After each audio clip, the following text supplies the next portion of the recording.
Hello my fellow Christian fiction lovers, welcome to another video. Today I am going to be reviewing the very brand new release from Sarah Sundin, Until Leaves Fall in Paris. Quick backstory, how I got into Sarah Sundin's work.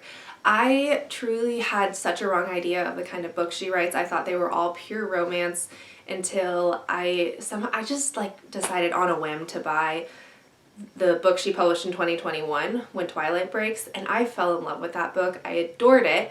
So when I found out she was publishing a new book this year, I pre-ordered it like the minute I found out about it because I had pretty high expectations based on my previous experience.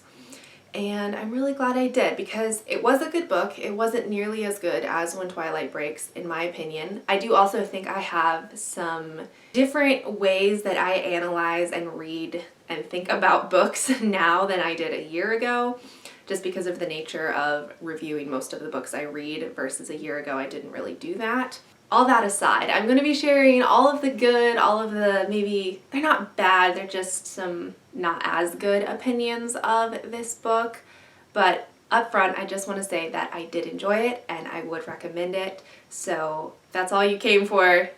It has the go-ahead from me. I really liked it and I would recommend it because it was a sweet read. Now let's really get into it. So this book follows two characters. We follow Lucy Gerard, who was a former ballerina in like the Paris Ballet Company. I can't remember what it's called, but she retired from dancing to keep up with, to buy and manage a bookstore that her Jewish friends had to leave because of the German occupation in Paris.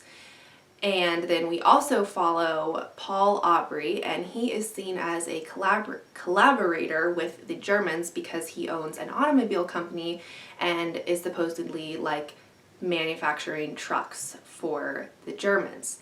But in reality, he is not a collaborator. He is actually a spy and feeds secret information to the US Embassy to aid in their defeat of Germany. And all of that is stuff you find out super early on. It's not like him being a spy is a secret. It's not. So these two characters meet and they're super nice to each other, but once Lucy finds out that Paul is a collaborator in the eyes of everyone around him, she basically bans him from her bookstore and doesn't like him anymore, and she rejects him so much.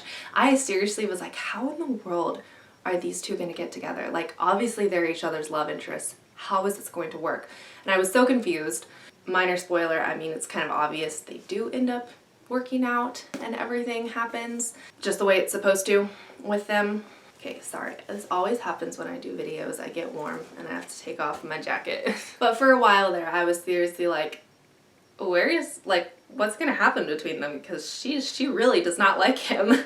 So the first big thing that I have with this book is it took about halfway to get really into the plot. Like, the plot didn't really start until about halfway through the book, and basically I say this all the time, but it's true that there's a balancing, what are those things that weigh and balance things?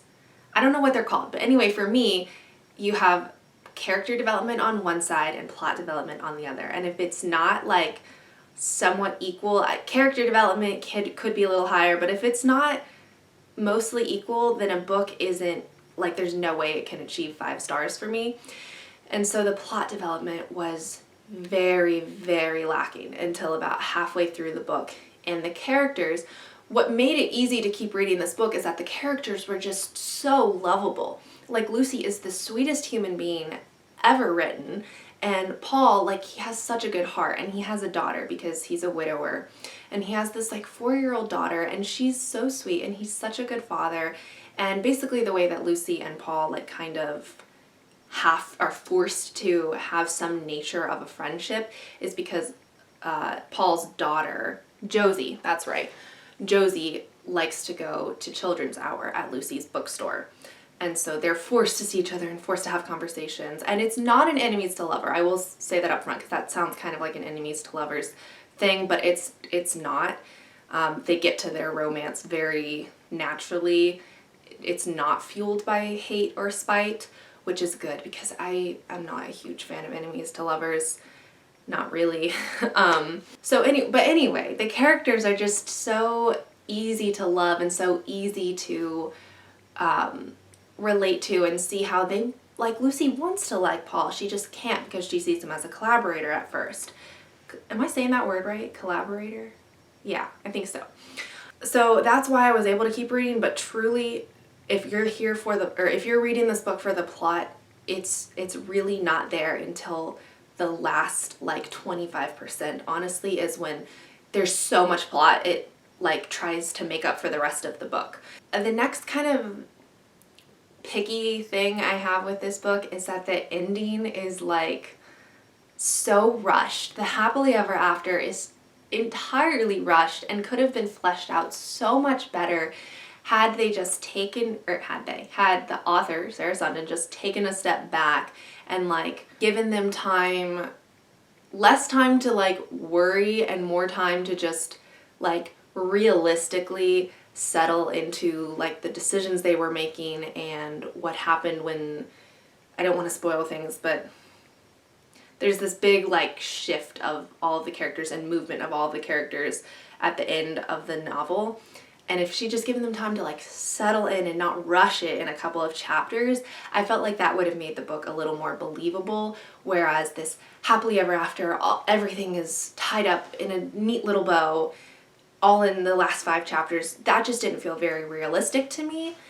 Now, it was a sweet happily ever after. I did close the book smiling because it made me happy, but in reality, there's just no way that that could have happened. So some of it seemed a little far-fetched to me, but let's talk about some of the more positive elements of the book, because those are some nitty-gritty things, but for me, those can make or break a book.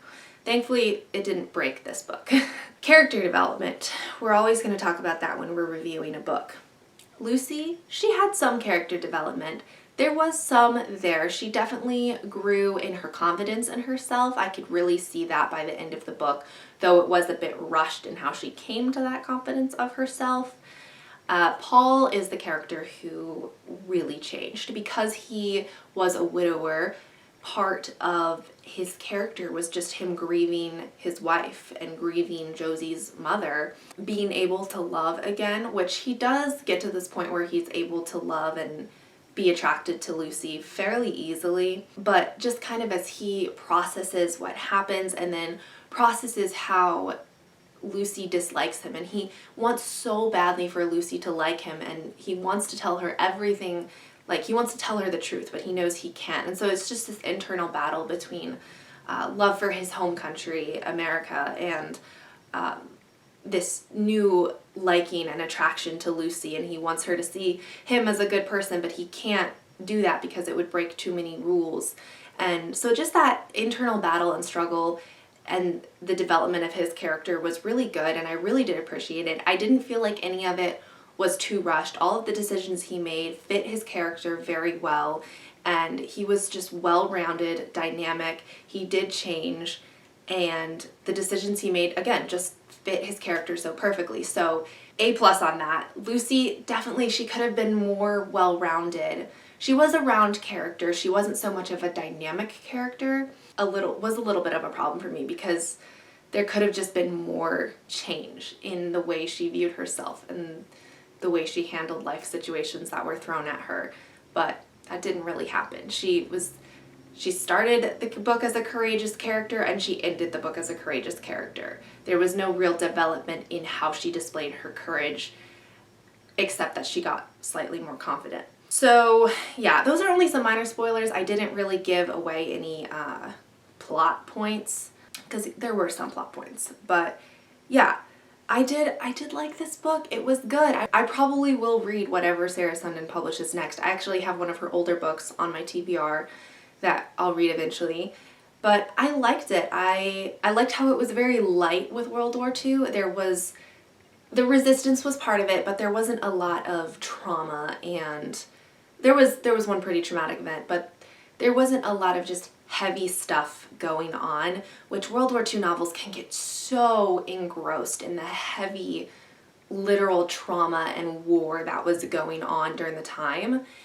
But this book just felt low-key. And she did explain in the author's note why some of that was, because this book was set pretty early on during World War II, so that kind of made sense. But yeah, I did like that element. Loved that it was set in Paris, because Paris is such a nice city. Liked how it talked about some of the earlier stages of the German occupation and little ways that the Parisian citizens would kind of resist the Germans in subtle ways. Like, it wasn't this unified resistance effort quite yet because everything was so new. But anyway, yeah, so I liked it. I give this book 3.75 stars, and I would recommend it if you really like Sarah Sundin. But that is my full review. Let me know if you've read it or you're planning on reading it. I'd love to talk about it in the comments, because I have not talked to many people who have read this book yet. It is so very new. So yeah, let me know. I'm eager to hear some other thoughts and opinions, and even come back to this video and let me know when you've read it if you do. But thank you so much for watching this video. If you liked it, don't forget to give it a like, and if you want to see more content like this, go ahead and subscribe, and I will see you in my next video, whatever that is. Until then, bye.